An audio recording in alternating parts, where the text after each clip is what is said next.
I will be reading from Titus 1, 7 through 9.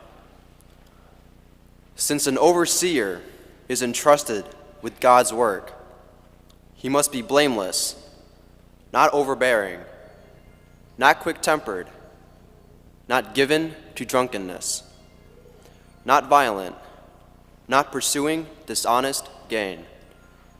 Rather, he must be hospitable, one who loves what is good, who is self-controlled, upright, holy, and disciplined. He must hold firmly to the trustworthy message as it has been taught, so that he can encourage others by sound doctrine and refute those who oppose it.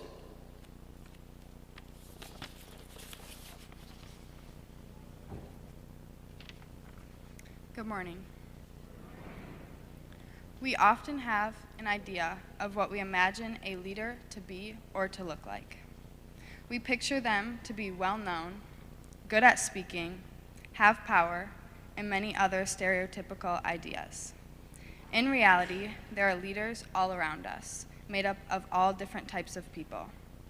And many of the leaders in our lives happen to be the people closest to us who might not be well-known or might struggle with public speaking.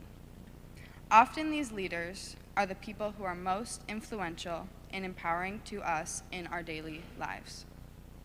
An example of a leader in the Bible is Moses. God chose Moses, a boy destined with no future, to lead his people out of Egypt.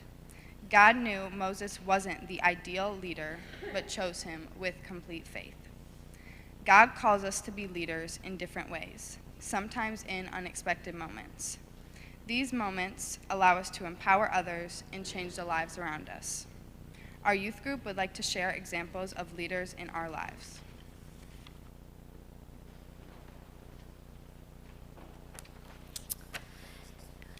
In the past year, I've been to Cuba for a mission trip and have created some lifelong influential relationships with the people I met on the trip. Pastor Cesar, the pastor of the church in Herradura, has been a great leader in my life. Not only were his sermons inspirational, but I could see God through him.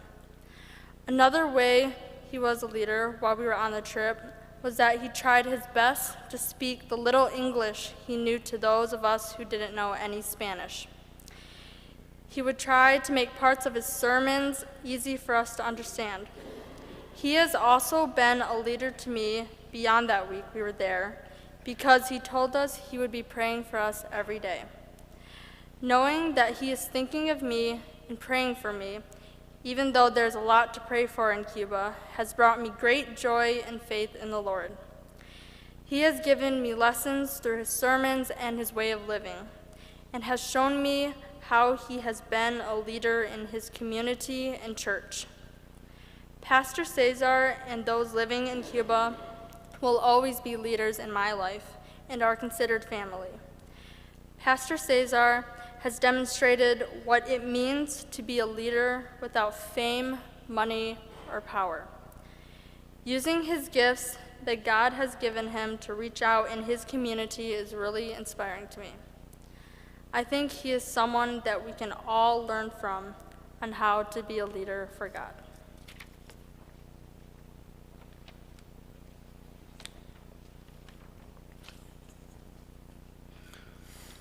A leader in my life would be a dear classmate of mine. I've been friends with him throughout high school, and he is the best. He's a leader in my life because a lot of the things he chooses to do really inspire me to accomplish tasks that I have been struggling to do for a while. There was this time that I didn't know what to do next in my life financially, and he said, "Just be yourself." The easiest way to get a job is to pursue your interests and be the person you are. Although it was not very insightful, being honest during my interview allowed me to land my first job a year ago. Another example where he shows his leadership qualities is during our track season. Although he does not directly lead me to run on the team, his determination to keep pushing himself, even when he is tired, helps me keep going too.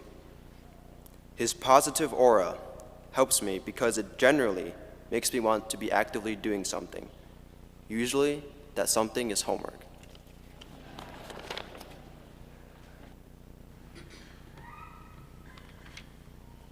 Throughout my 17 years of living, I have had many people who have inspired me to be a better version of myself.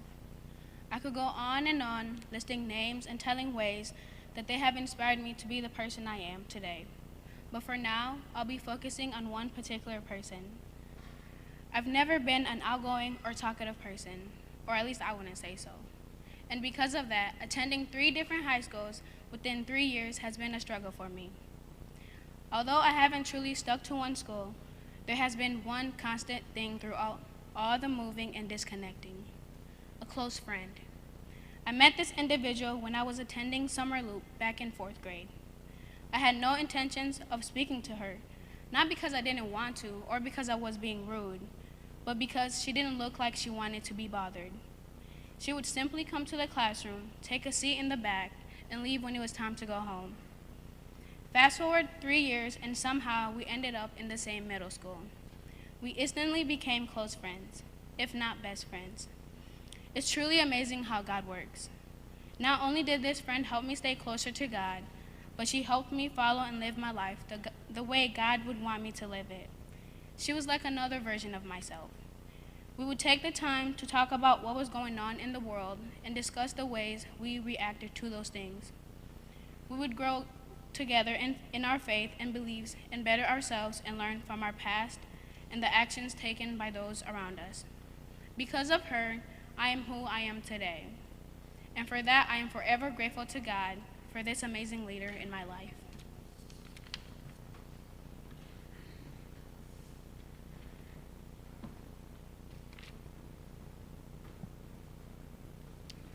Jesus is the ultimate leader. He is the one that came to earth to show us the perfect example of a leader. He has set the way for us to follow. However, we are all human, so our interpretations of this will be different. As long as we follow the main concept of his teachings, such as treating your neighbor as you wish to be treated, being trustworthy, following the law, and so on and so forth, I am confident that we can all become the leaders we are meant to be, even if we don't feel like we're doing it right. Hebrews chapter 13, verse 7 says, "Remember your leaders who spoke the word of God to you. Consider the outcome of their way of life and imitate their faith." We have to remember that as leaders, we will not be perfect. As long as we remember that learning can come from both mistakes and perfect moments, life will be a bit easier. A good example of this is parenting. While there are moments of perfect teaching, there are also imperfect moments that can still turn out to be teaching moments. As parents, it is up to you to teach your children so that they can take what they learn from you and become leaders themselves. So to end this sermon, I'm asking you this question: what are some ways you can be a leader that empowers others?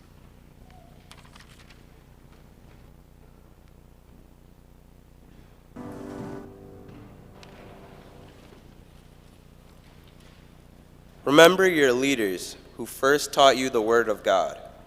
Consider the outcome of their way and the good that has come from their lives. So imitate their faith and trust in the Lord as they do.